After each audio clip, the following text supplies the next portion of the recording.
I'm Tom Hoblin. And man, oh man, what an exciting weekend we had at Iowa Speedway. The Cup Series went to Corn Country for the first time. Amazing racing. But before we get into all that, let's start off with our diecast of the week. Mr. Tom, what you got for us today? Well, we had some news this week of a Joe Gibbs driver leaving the 19, going on retirement. Some might argue a little bit too early. So I thought I'd bring out an old car of somebody else who we all thought retired a little too early. Sounds like Martin's not going to disappear like Carl did, but this Office Depot 99, it's a cool looking race car. It just screams nostalgia, you know? Oh, classic. Yeah, it's a good looking race car. So Yeah. made the Truex, connection to Carl Edwards. oh yeah, definitely.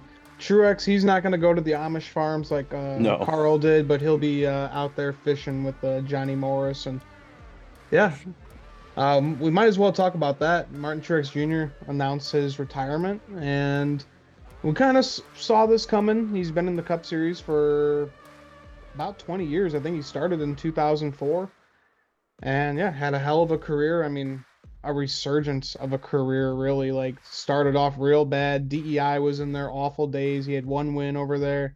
Michael Waltrip Racing.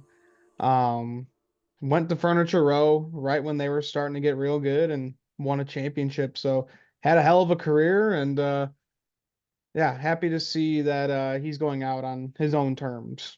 And for sure. And it's not like he's getting kicked out. He's a competitor. He's one of the favorites right now to win the championship. Like he's going to go out and give it all he's got and still has the ability to do it. And Yep.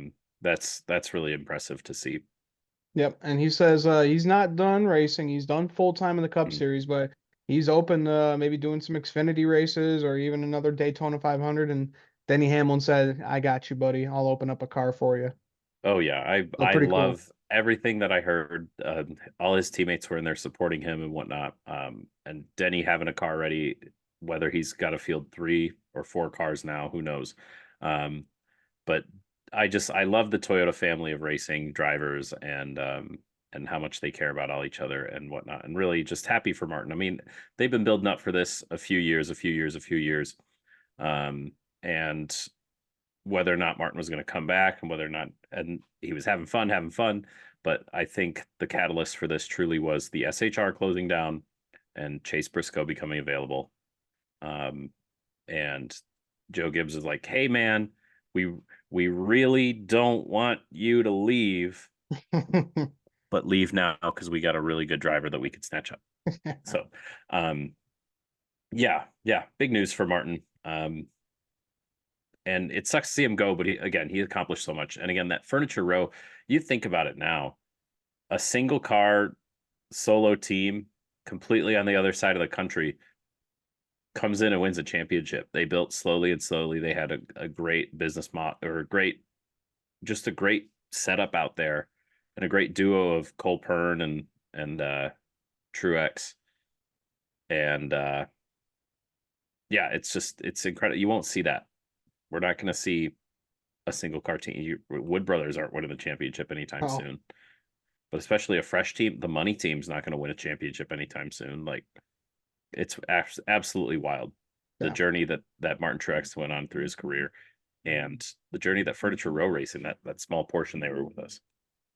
Yeah. Pretty awesome career for Martin Truex Jr. So enjoy this final season. Truex, you will have fun. I mean, he's running very, very well Yeah, all year long. So that's good to see. He's not gonna do the Jimmy Johnson thing where he's holding on and barely even no, scraping by with a top 15. Like, this guy can still win races. He could still win a championship before he goes out.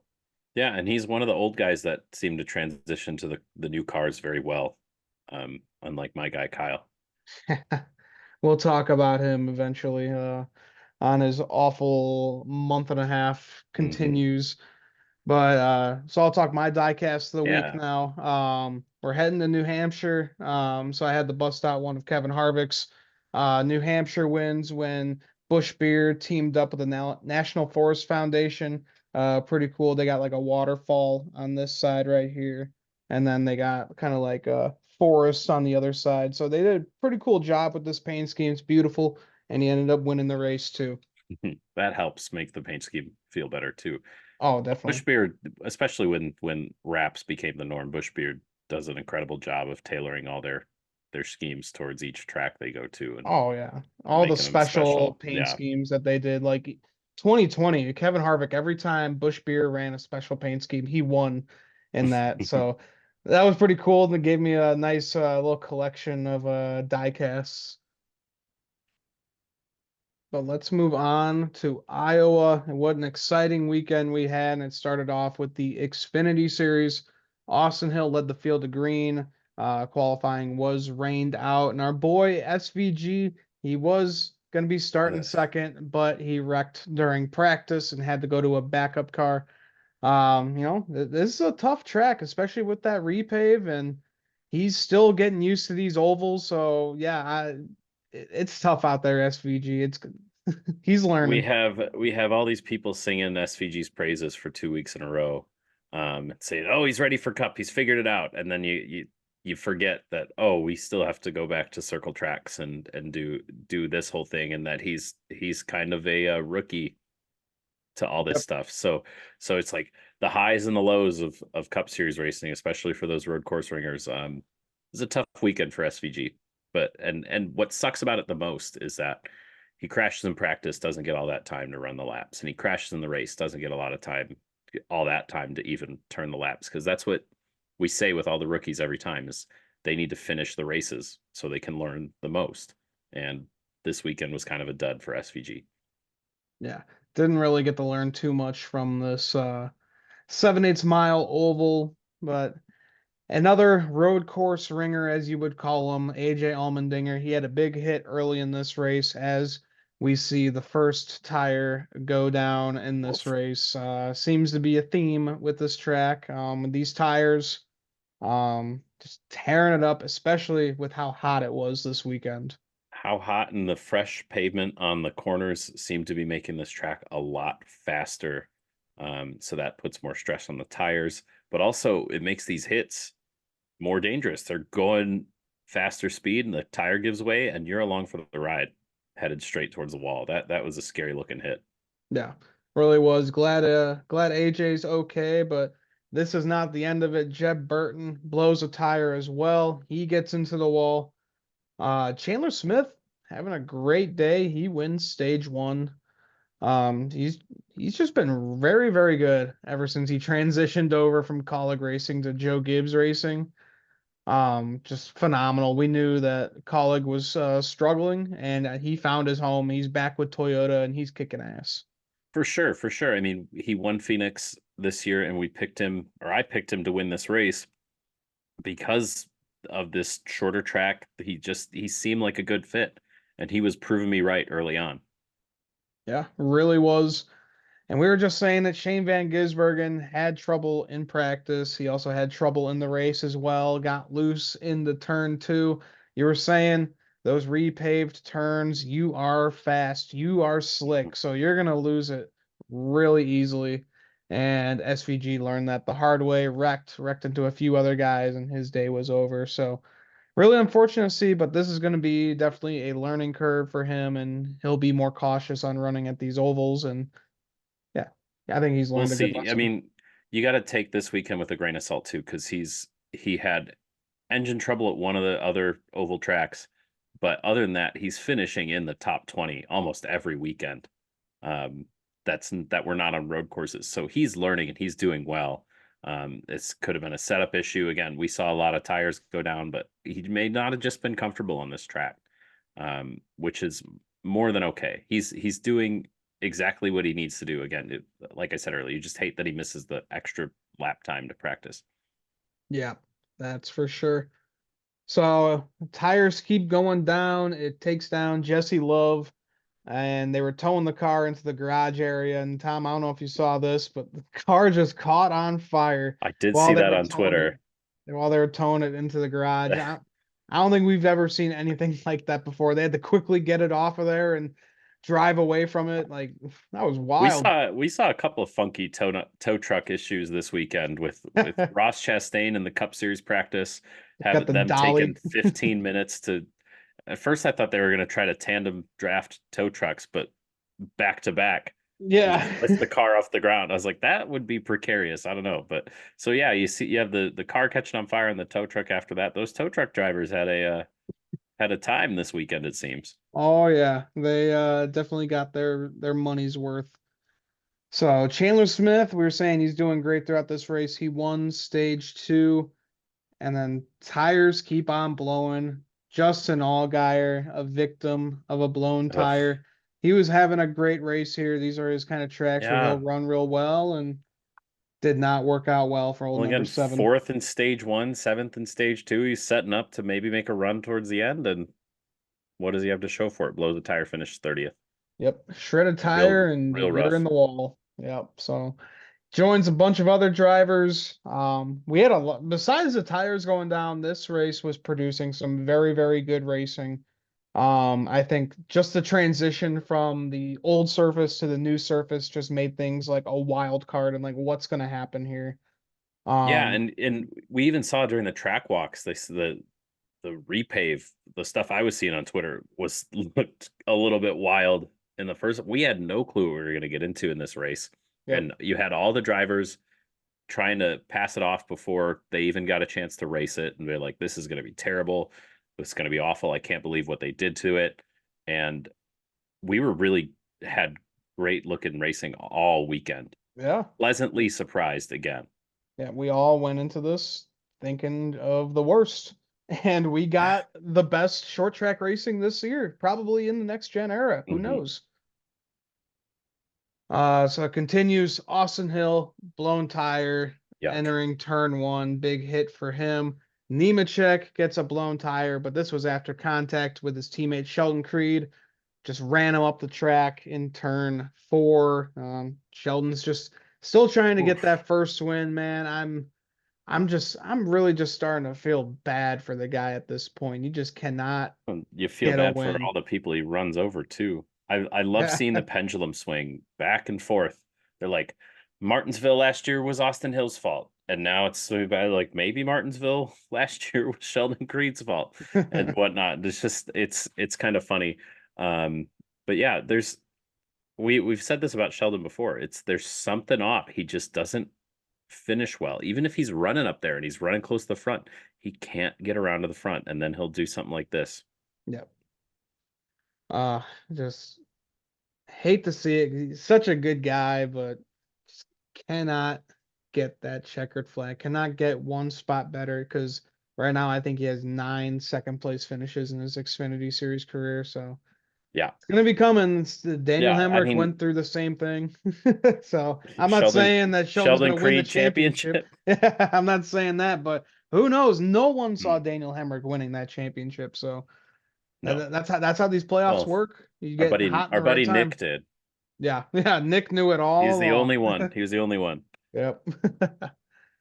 All right, and then this just leads up to Sam Mayer winning this race. He was able to hold off the 98 of Riley Herbst, and Riley was a little pissed off at Sam as well. So, thought he got driven a little dirty earlier in the race from the one car, but doesn't matter. Sam Mayer won this race, and the 98 cut a tire of his too, but Sam was still able to do a burnout and do the old Superman chest rip, so that was pretty cool.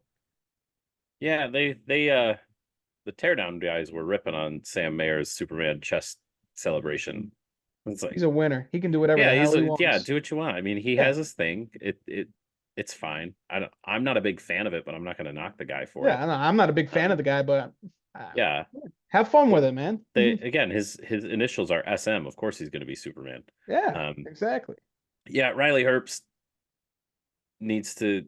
He had that excellent run at the end of last season, but it's gone away again, and so he can be upset all he wants and throw a little tantrum. But again, you got to start performing, and I know it's a difficult spot because SHR is shutting down, Hmm. and the one thing I don't think I've heard talked about enough is what happens to the Xfinity program from SHR2. We're talking about how the Cup program's shutting down. You're going to lose all those mechanics and whatnot. I mean, I guess Chase Briscoe had people coming up to him this week. They're like, "Hey, man, it's my last week." Um, so you got to think that the same things are going down with the Xfinity Series teams too, Oh yeah. of the 98 and the 00. So this may be the best the cars will be for Cole and Riley. Stuff's just going to start getting worse and worse as they start liquidating the team. So you just want to see more performance out of it. Yeah. And That's that's what all you can really do. that's what Kevin Harvick was worried about. He was saying on his podcast last week that you're just going to see the performance just Yeah. get worse and worse and worse as the season goes on because number one, they're just firing people left and right at this point, or people are just being let go. And second off, motivation is down. There is no Mm-hmm. motivation to be working for a dying team. Like, yeah, Right. maybe you're going to be auditioning, like the drivers pretty much, but at this point, the team, like, they're being let go, and this Yeah. they were You still, notified 6 months beforehand. they're still going to want jobs. And if there's openings available, from what I understand, the job market in NASCAR is wide open right now. If you want to Mhm. go work in NASCAR right now, go to Carolina, show up at a shop. Like, they'll take you if you can turn a wrench. So these people, if there's job openings, they're going to start looking and start taking things. And they're going to be like, well, this team's shutting down. Why do I need to stick around for the whole season? Yeah, So yeah, that's a tough thing. But Riley's sitting seventh in points. Um, Cole Custer is the points leader. yeah, good So for Cole you having a wonder great if year. they can hang on to this. Yeah, It's they're competitive. The SHR Xfinity team has always been competitive, yeah, and you just hate to see it not be competitive just because the team's shutting down. They should yeah. be able to. They should, in theory, be able to keep this level of performance. I definitely think Cole can. I think Riley's still learning how Mhm. to win races. I mean, hell, he's only got one win, and Cole's a goddamn champion. So Yeah. I definitely give Cole a little bit more credit. I think he'll be able to hang on and possibly contend for a championship at the end of the year. But like we were just saying a few minutes ago, performance is going to be down. He's got to outperform what he's in, and I know he can do it. He's a hell of a driver. Just hate to see it for all six of these drivers having to audition for new rides after thinking they had a secure ride for a while in Oh, their career for at sure, least. for sure. And I mean, people are saying Cole Custer could go back to Cup. Nobody's talking about where Riley Herbst is going to go. Oh, And I'm sure there's some teams in the Xfinity series that would see a talent like Riley Herbst and want to jump on that. So, hope I could see a everybody. reunion with Joe Gibbs Racing, honestly. I mean, they got a carousel of drivers every year anyway. So Yeah. That driver in the 18 ain't holding off, so might as well bring a guy in who has some Monster Energy money. there you go. All right, so congrats to Sam Mayer, second win of the year. Let's move on to Cup, the inaugural Cup Series race at Iowa Speedway. Been rooting for this day for a long time, and it finally happened. So cool to see. Kyle Larson won the pole, and right when the green flag dropped, Ryan Blaney and Kyle Larson, they were just going at it right at the Oof. top. Yeah, they sent Awesome it to out see. there. They Yep, sent it great out there. It battling was between great. those two. And again, we were afraid with what we saw in practice with the tires. You're kind of going in there a little bit easy, trying to think of what could happen. Maybe these tires weren't lasting 20 laps. Um, but to see these guys battling early was really good to see. Yeah, and with the repave, everyone thought that this was just going to be single file racing, but turned out we just had battles all around this racetrack, all 300 miles. It was amazing. AJ Allmendinger, just a bad weekend for him. Another blown tire going down now for his cup ride. So he just wanted to get the hell out of Iowa as fast as possible. Yeah, Iowa was not good to AJ Allmendinger, so just a tough day for him. Yep. Blaney wins stage one, and Noah Gregson gets spun by John Hunter Nemebich. Oof. Just going for just entering the turn way too shallow. Obviously, you're gonna ride up the track. Almost takes out the 54 as well, but guess what? Noah Gregson saves a What a car. save! Yeah, What a doesn't even save! spin around. Incredible, That's a hell of a driver right there. incredible. So good for him, but that kind of killed the car a little bit. Noah wasn't able to come back into the top 15 like where he was running before that happened. Yeah, I mean the SHR cars were fast again, and Hmm. that's the the balance we're seeing with them. It's like, yeah, they're shutting down, but their performance is on an upward trajectory right now. Yeah, Josh Um, Berry's and having turning some heads right now. He did I great mean, Josh this Berry was weekend. about to throw the playoff window upside down. Yeah, He was about to win this race. Would have been that's insane. that would have been nuts. And then a weird caution, Daniel Hemrick hitting the wall, and that was it. Just by himself. NASCAR was just looking for a, oh, let's make it interesting caution. So, But we hey, had seen 3 or 4 drivers with right fronts down going half speed down the backstretch, having to cut across traffic of this track that's going unusually fast, and those aren't mm-hmm. cautions. And yet this one where he gets a little bit out of the groove and scrapes the wall is a caution. It's his tires weren't even down.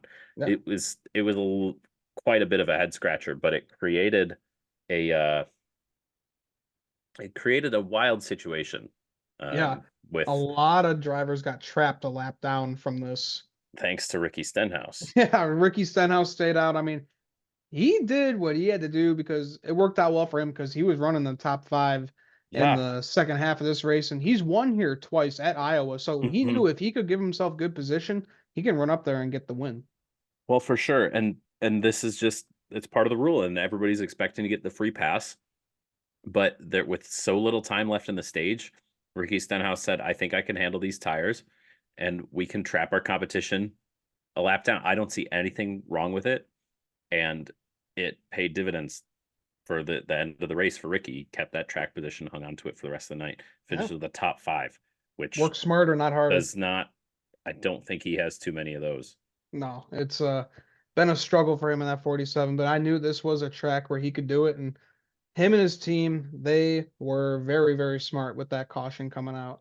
Um, so good for Ricky. Kyle Larson, he wins stage two. Kyle Larson, what a wild run it was. He came down to pit. He thought he had a tire going down, and they're like, "Nope, no, you didn't." And he was the only one on pit road. To watch Kyle Larson drive back through the field was Yeah, insane, unbelievable. Uh, insane. yeah, Which he we were worried that this was going to be a single file Martinsville type short track race because of the repave where everybody's painting the bottom and nobody could pass because of the next gen car. And we saw slicing and dicing throughout the field. You could save your tires, you could come back through. Um, and this was just part of what made this race so exciting is that you had contenders jumping the cautions was creating these different strategies. You saw people taking 2 tires, 4 tires to try to jump around track position, but able to still be slightly competitive with the 2 tires calls. And it oh, made really the worked racing out. so good with everybody. Yeah. And they had 3 lanes to pick from. It was really nice. Really Yeah, nice. saw a lot of three wide racing, Hmm. a lot of attempted four wide racing that did not work out for Kyle Larson. He was faster than a lot of these guys, and he tried to go for a spot that wasn't there and pretty much took himself out, got the 99 loose and spun the five and slammed the 11 into the wall. Poor Denny, he was Yeah. just innocent bystander. I mean, poor Denny for how his car was running all night. And Yeah, I bet my I bet Denny God. wished it was a little bit more killed so he could just go home after that. Yeah, But like 30 laps in, he was already like one lap down. yeah, It was yeah. insane.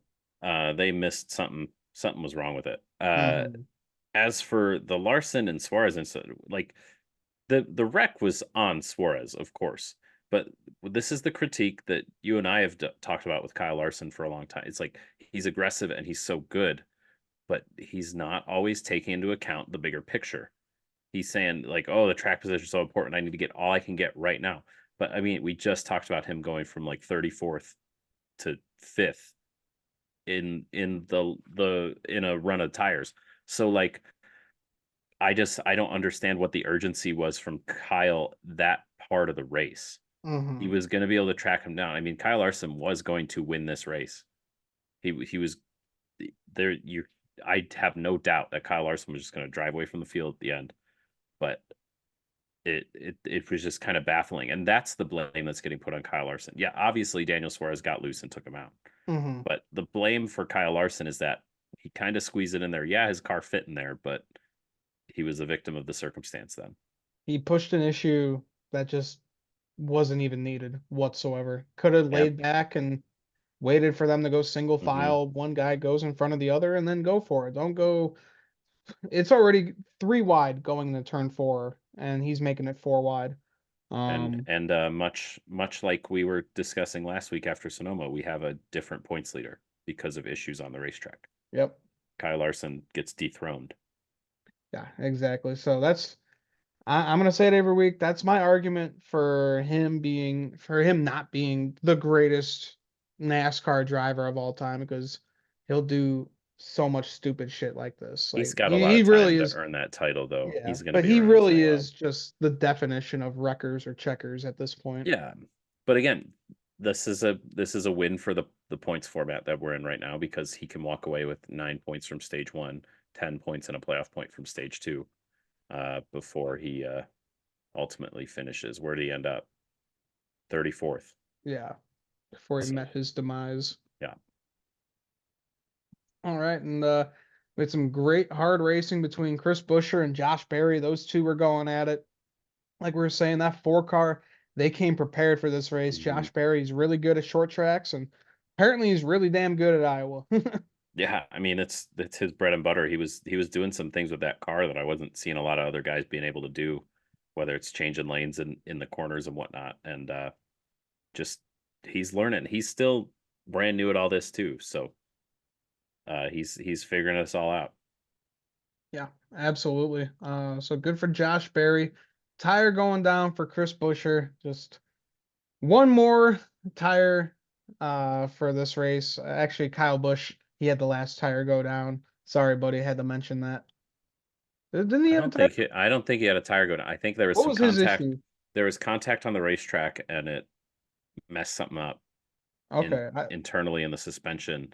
And then they went back to the garage to fix it. And as he came back out, a belt exploded on the water pump. The NASCAR is attributing his finish right now to a water pump issue on their Okay. website. So a belt exploded on there. Yikes. Yeah, That another sucks. another another week where we run in the top 10 the whole race. Yeah, I We was get gonna say. we get one stage point, I believe. Yep, 12th in stage two, 10th in stage one. So you run Yeah. top 10 the whole race, you get one stage point, and you come in 8 points behind the bubble, and you leave 30 something points behind the bubble. That was a devastating one Yeah. for But it was good sure. to see because usually RCR is not running well on these short tracks, and it looks like they might have figured something out here. Well, this we call this a short track. Short It's track. it's it's a Richmond-esque, but really it's just a small like kind of like Atlanta is a small Daytona. Now Mm-hmm. we've got Iowa here as a small mile and a half. Right. It's just run more like the intermediates, which again is I think why the racing is so good. I don't think we're talking about the package. We didn't see shifting Yeah, no here. shifting just because it Um, was paved right there. They were able but to just again, keep their speed. they didn't do anything to the package. Nobody was talking about anything different with the package or the tires this week. They just were doing tire testing just to make sure they could run them on this track. But again, you don't take these cars and run them at Martinsville tomorrow and see a good race. So I think it's just more the track design is really good for this car. Yeah, and But yeah, designed by one of the greatest, Rusty Wallace. yeah. But no, you're talking about Chris Buescher. I mean, the Fords. We are talking. Where were the Fords in the first half of the season? But now this after this race, there's 9 races to go to the playoffs, and the Fords have shown up. Yep, it's I a mean, Ford you have parade. SHR running up front. You have Chris Buescher up there every week. All of a sudden, um, obviously Blaney does what he does, Yeah, and the Fords are starting to be scary looking. yeah. Ever since Joey Logano won that All-Star race, Fords have been doing Mhm. fantastic. Brad Keselowski, he won Darlington. Ryan Blaney just won last night. So, Yeah, Ryan Blaney on NASCAR's website right now. They have Ryan Blaney jumping up 5 spots in the points, and this is just straight up wow. points. I mean, Yeah. Blaney had an incredible day. I'm not looking at the playoff picture right now. It's just Blaney's Mhm. up 5 points, 5 spots in the points. That's a massive jump. You see Yeah. jumps like that. on race 3 when they're still trying to figure out what happened after Daytona. But you don't see jumps like that at all. It's Hmm. wild. Yeah, well, it really helps too. He won here for his first Truck Series victory. He ran here in the Xfinity Series as well, and Hmm. really paid off because it gave him a win here at Iowa. So pretty cool to see for Ryan Blaney. I mean, his mom is from the Des Moines Yeah, area. He extra had, motivation having all those family members there. yeah, That's really over cool. 80 family and friends out there to support him, and they were all able to go down in the victory lane and hang out with him and hoist that trophy. So pretty I cool to think see. I think this is a good point for us to discuss the broadcast in general because there's so many parallels that you can take. Obviously, Fox and NBC are showing us the same product, right? But just the way NBC takes it, there's more gravity to everything. I mean, Fox is just cutting to the fans because they think we want to see it while there's on track action happening. But like Mhm. when they're coming down at the end, they're like, they're telling us how Blaney's got all this family here, and then they cut to the fans. It's like, oh, look, those are the people. It's not just some random people as the race is running down. I mean, they're showing us battle cameras whenever they can. They got Um, cameras with the crew chiefs. They're interviewing yeah, crew chiefs mid-race. I thought them saying that they were embedding with the crews for the stage 2 was going to be weird, and it was because they were still doing their normal reports on other cars because obviously they have to. And then we didn't really get any extra information from the crew. I thought we were going to hear strategy discussions and whatnot, but the crew chiefs aren't going to discuss strategy on the No. broadcast like that. So um, I thought that was a little weird. That may need some tweaking, or that may need some time to kind of to ruminate and grow and make sure NBC has the right direction there. But just the overall presentation, The track walk. all It's weekend, back. all weekend was just top notch. And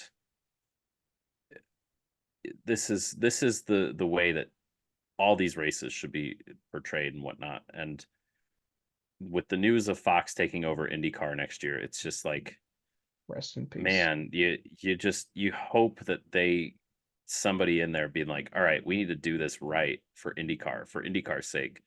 Um, and and you hope to see NBC continue this stellar coverage because it's incredible. It really Yep. is. Yep. And they had another great race intro before everything started. It was Oh fantastic. yeah. We didn't have the stupid ass cartoons like Fox does. It's always refreshing to actually see the drivers' faces, although I think some of them need to do a reshoot like Brad Yeah. Keselowski and Chase Elliott Well, for some reason looks like he I've has said it before and I'll say it schnoz. again. Brad Keselowski is the least photogenic driver in the I Yeah. don't think a reshoot's going to help him. I think he's always going to look like a doofus. Um, but and not to say that there are no faults with NBC. That we're still seeing full screen commercials during green Yeah. flag. You want to see that go away. But Rick it did take Allen, them 30 laps to go to commercial. yes. Rick Allen will say the wrong name or just give bad information every once in a while and whatnot. And of course, I did miss Dale Jr. in the booth, but I Yeah. didn't miss him as much as I thought I would, which is good. The booth is balanced. It's going to be and it's going to be a little difficult because we're hearing that they're going to change out the talent every once in a while after the Olympics. Lee Diffie's coming in, um, Brad so Doherty's going to be up there too in the booth, yeah, I think, I'm after the not really Olympic break. excited. Brad Doherty's giving me a lot of Clint Boyer energy. Keep him down. He was fun when he did some Xfinity races in the booth a few years ago. Yeah, but I think that's he what I'm did saying. great. It's I think it's time to move on from the fun. The racing is fun enough. Let's keep this intense and the gravity of the sport that it deserves and whatnot. Yeah. I feel like it has too much fun. Like Kevin Harvick brought a lot of good balance to the booth and kind of kept Clint at bay all season. Um, I'm the NASCAR does have a stigma of being kind of fun and hick and redneck, which is good to a sense. But when that comes up into the booth and you're trying to present your serious sport like that, then that's where I'm gonna start having issues with it. I thought Clint when I was younger and Clint Boyer was announcing that he was retiring, I was like, yes, Clint's gonna be in the booth. It's gonna be so much fun. And it's been a lot of cringy moments Yeah. ever First couple of since. years were fun. So Then it's like, okay, we're just trying to make yeah, a hmm DW clone right here. right. And I'm tired of it. Yeah. And I want I want the the races to feel like an F1 broadcast. Because if there's one thing good you can say about F1 is that they make the most mundane, sad parade of races feel so intense and so heavy, and that every single little thing matters.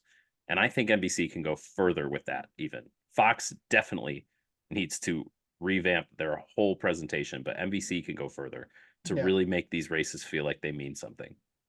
Yeah, absolutely, man. I totally agree But with you right there. NBC is I'm so happy they're back. They're It just killing it.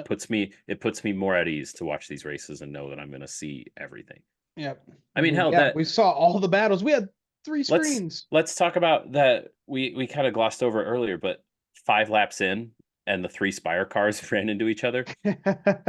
We saw that from 4 different angles, and they were running in the back of the pack. How do we have cameras on those? That's incredible. Because That's NBC incredible. gives a shit. Fox would cut to that replay and be like, and he's midway spinning because we were turning the cameras. Like, Yeah, so here's an just animation of what happened. so all that, yeah. I've Yeah, no probably gone ghost on. car during qualifying. Oh my God. It was just Oh, looking at the car, looking at the speeds. I was like, yeah, this is how qualifying should yeah. be. You're not supposed to. Part of the fun is watching it to see if they're going to be fast enough. Yeah. Qualifying was a wild ride in the first That hand. yeah, they Um, had the rain earlier and they just they right. had to do A and B and they once one group started on the inside, the other group started on the outside. That was really Yeah, weird. which was right when you got to the end of qualifying. How they did that, it was perfectly right because the top 13 in Group B were faster than the top 5 in Group A. Like that's why they did it that way because the track was going to change so much. Mhm. So that's good. I know it's a little gimmicky. I know it's a little weird, but if you drew last to go qualify, you were going to be on the pole basically. Yeah. Um, so yeah, overall, just a great race weekend. So happy for the state of Iowa. They built this track 20 years ago for this day, and it finally came and it delivered. Yeah. If It's you excellent. build it, they will come and Mhm. goddamn, they sold out within like the first hour Yeah. of having those tickets available. So Hmm. cool to see. I love that track. I hope they'll go out there for a Cup Series race sometime in the future. For sure. I hope it comes back because there's still no guarantee. Yeah. Well, I think This is hopefully after this race they'll yeah, look at it and be like, all right, we gotta keep this is a placeholder, but for the Olympics or something until they can get out to Montreal or something. But they need to consider coming here full time. Yeah, totally agree with you. But I think that's a good spot for us to take our break, guys. When we come back, we're going to be making our predictions for New Hampshire this weekend, so stay tuned.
Everybody, welcome back to the Stock Car Spectacle. So we are going to be making our predictions for New Hampshire this weekend. We got the Xfinity Series and the Cup Series both running there in Lobster Country.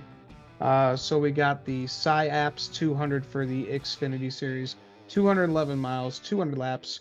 Stages 1 and 2 are 45 laps each, and the final will be 110 laps. Last year's winner was John Hunter Nemechek. Most wins here, Joe Gibbs Racing, they just dominate. They got 12 wins. Toyota also on top, 12 wins as well, all with Joe Gibbs Racing. Pretty phenomenal. Yeah, I feel like this has been a theme for the past few years, except that one race where they were all running up front for the first 10 laps. And then, I mean, this is Cup Series. And then it rained, and nobody told them it rained, and all the Joe Gibbs cars crashed. I'm still pissed off about that race. Yeah. Eric Almirola should have never won that race. That was Kyle Busch's race to win. Anyway, Joe Gibbs loves this racetrack, and Toyota loves this racetrack, and they're going to get more lobsters this week. Yeah. I'll just say it right now.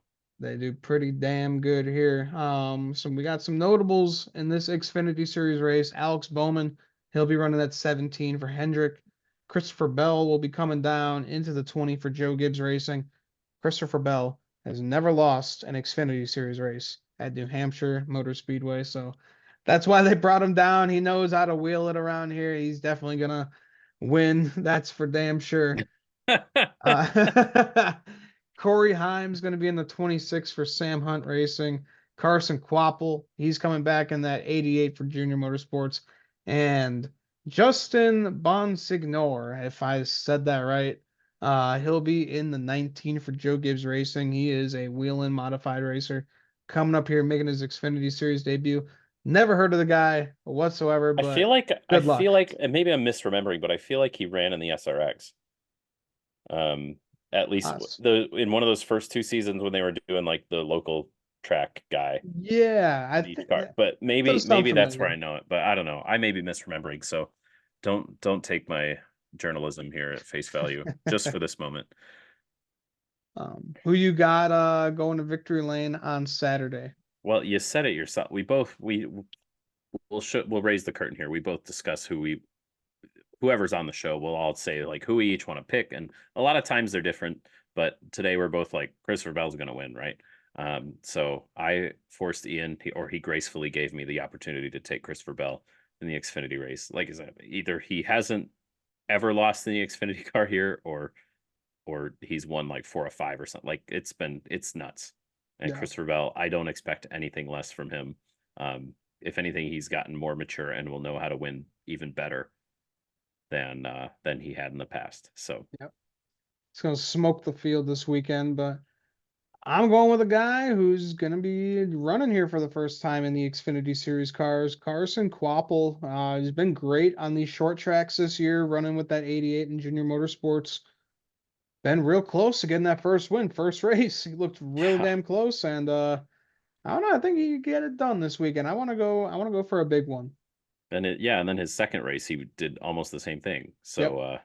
So yeah, and this Third flat time's a charm. this flat track like this plays into those guys' favors. Those modified, whether it's the open wheel modifieds or the street stock sort of deal that they've got going on there. So I don't hate that pick at all. That guy is a wheelman. He can show up. Yeah, absolutely. So good luck to all the drivers out there, except Christopher Bell. You don't really need it that much. And let's move on to the Cup Series race. We got the USA Today 301, 301-mile race, 318 laps. Stage one is 75, stage two is 110, and the final is 116 laps. Last year's winner was Martin Truex Jr. And guess what? It was on a Monday. That's what he does. Wins on Mondays. So he's rooting for rain this weekend. That's for damn sure. Joe Gibbs Racing, they're good here on the Cup side as well. They got 9 Woof. wins, but Ford is on top with the manufacturers. 12 wins for the ponies. So I'll go first, Tom. I'm going with a guy who showed a lot of speed this past weekend on a new quote unquote short track, as we like to call it in NASCAR, at Iowa Speedway. Josh Berry looked phenomenal throughout that whole race. And we know that he is known for running these short tracks. He run a lot of late models before Dale Jr. brought him over to the Xfinity Series. And he knows how to win at these. Got his first win in the Xfinity Series at a short track. I believe that was Martinsville. So he can get it done this weekend. The guy is just picking it up. Just Stewart House Racing. A lot of these drivers trying to audition for a new job, and they're just running their nuts off right now. Yeah, I mean, you said he's shown a lot of speed just last week, but he's been showing a lot of speed more recent or just over the past few weeks. Yeah, And I tell you, the secret to that is his crew chief there. That guy's a veteran, and he adapts to his drivers so well. And if a driver says he needs something, he can work to get that done and get there. And I think a lot of the success we're seeing Josh Berry have is because they're finally truly clicking. I mean, there's this grace period. They needed to get together, get and get to know each other a little better. I mean, he was with Harvick for how long? Basically his whole time at SHR? Or, Yeah, he was there the whole time at Stewart yeah. Haas Racing, So so so 9 I mean, years. Rodney's got to learn a new crew chief. Josh has got to learn the Cup Series in general, but they're starting to click. Um, and again, kind of like we said at the beginning of the last segment, it's a shame that SHR is shutting down because this could be a scary duo. And Yeah. props to whoever gets them going forward. Yep, they are a package deal, so yeah, whoever gets them, they are gonna do well. Josh Berry is just a phenomenal driver. So Tom, who you got going to victory lane on Sunday, and who's gonna get that lobster? I think we're going to get out the brooms and see a Christopher Bell type of race. This Signing for team two, is, then, huh? yeah, this team is up and down, and they are on an upward swing right now. And so they'll hit their peak, they'll get a win, and then they'll start a downswing. But Adam Stevens knows how to win around here as much as Christopher Bell does. Not really excited for the racing. I feel like we're going to see a lot of track position stuff, and he's got one of the best pit crews in there as well. So yeah, I think a lot of the fears we had about the Iowa repave are actually going to manifest them for this New Hampshire track, just with the type of racing we like to see Yep, or don't like to see. So we shall see. But man, we're coming close to playoffs now. nine Crunch time races is here. We got 9 races left. doesn't it seems like a lot of races. It's not a lot of races. Yeah. So Tom, who are you looking at right now for the playoffs? Who do you think is in good hands that maybe doesn't have a win yet? And who do you think is just needs to get that win and you're in?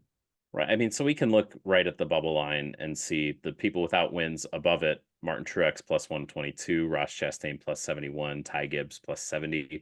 I'd say Martin Truex is the only one that's truly safe. And I also think Martin Truex will win in the next 9 races. He could very well win New Hampshire Yeah. this weekend. I mean, again, he won last year. Who's to say they can't come back and do it again?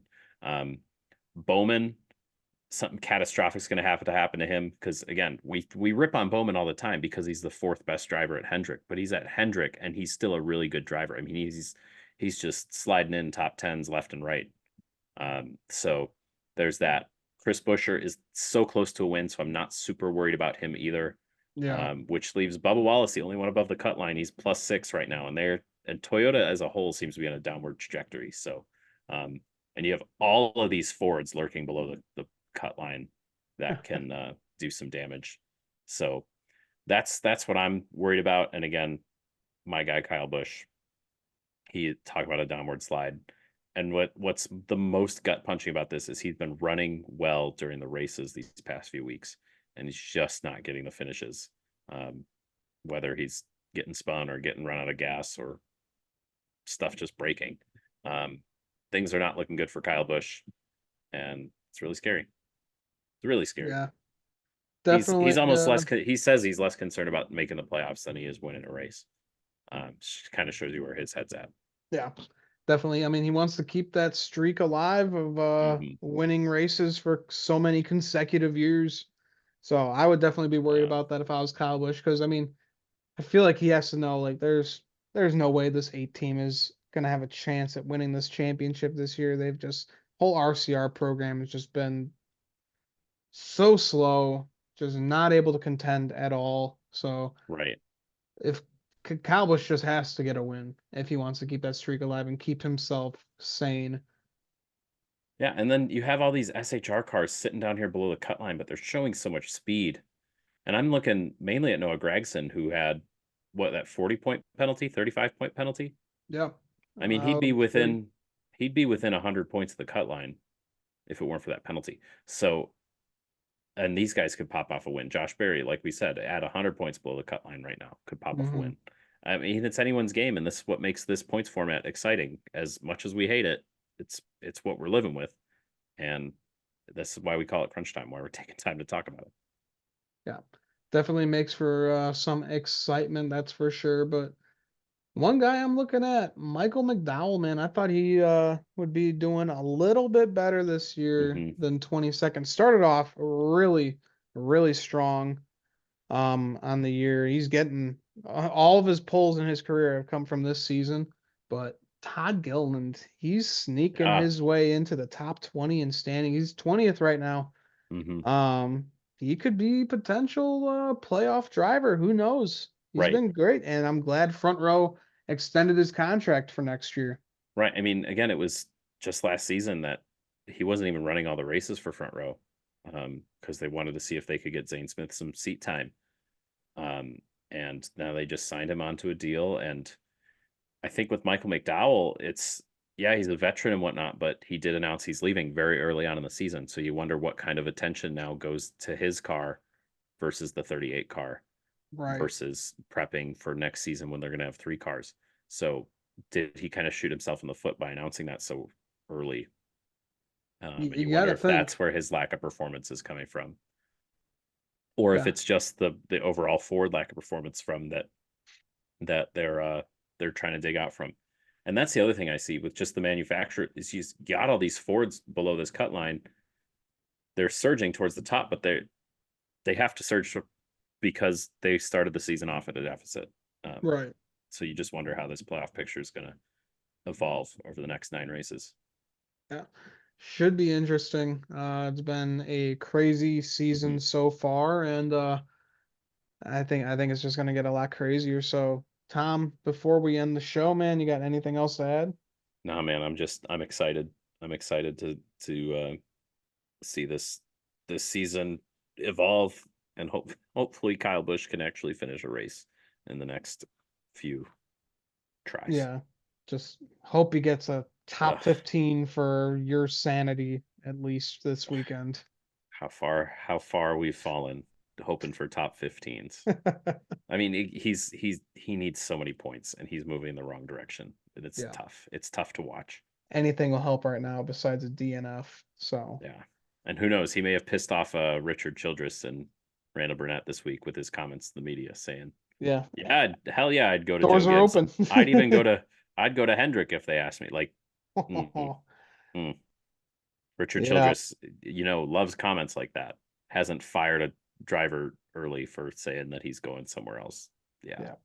all all bad over there. So I mean, might work out in Kyle's favor, honestly. He's been dipping his toes in the water for the past few years, and he knows that it's cold and he wants to get in yeah, somewhere a lot warmer. but you got to be And careful what you wish for, because where does he go? Where does he go? He doesn't. Joe Gibbs doesn't make sense. It sounds like they're going with Chase Briscoe. yeah, Um, and a lot of these teams don't want to prepare for the future, and Kyle has not shown that he is good at driving these cars. So where does he go? yeah. Does he go to Spire and suddenly be an employee at the place he once owned in the build? Like it doesn't. I don't see a good outcome for Kyle if he leaves Richard Childress. Everybody's saying, "Oh, the grass isn't always greener." When he went from Gibbs to RCR, what happens when he goes from RCR to Rick Ware? Honestly, dude, Or I was thinking, I don't think Rick Ware Racing would be a bad spot. Look what Justin Haley is doing in this car. RFK affiliate car in this thing, he's running in hmm, the top 10. if Looks I had great. to choose between an RFK car and an RFK affiliate car, I'd rather he go into the RFK car. Um, Yeah. but yeah, it's tough right now because it's like, yeah, he could leave RCR, but where's he gonna go? Where does he truly fit in? And I don't think that there's a good answer. Yeah. Well, I know he's got a friend that owns a race team with a pretty popular basketball player, so who knows? Hmm, Might work out well for him. hmm. But I begged Denny Hamlin to do it literally to his face. So I said, please save Kyle, so please. maybe if Denny does sign Kyle to 2311 one day, he'll be like, "Yeah, and that one Tom guy that came and visited the shop that one day, I listened to him." Yeah, yeah. Somebody yelled at me from the catwalk saying to do this, so I was like, yeah, I'll give it a go. Why not? Sure. Sounds like a good deal. Yeah, yeah, yeah. All right, man. Alrighty, guys. Well, that will wrap it up for us here at the Stock Car Spectacle. Make sure to tune in for New Hampshire this weekend for both races. Hopefully, it's as much of a banger as we saw with Iowa Speedway this past weekend. Make sure to like our video, subscribe to. Yeah, you're nodding. No, it's not gonna be. It won't be, but We know New Hampshire. we can dream. We can dream. Yeah. The Northeast deserves good racing. We don't want it. We don't want it to be bad because the Northeast. We want to lose this track. We want just the track to have a good race. Exactly. We want NASCAR all over the globe. That's what we want. But guys, if you haven't yet, make sure to like our video, subscribe to our channel, and make sure to click our links down below. And yeah, so enjoy the racing for the Stock Car Spectacle. I'm Ian Jortson. I'm Tom Hovland. We'll see you guys next time.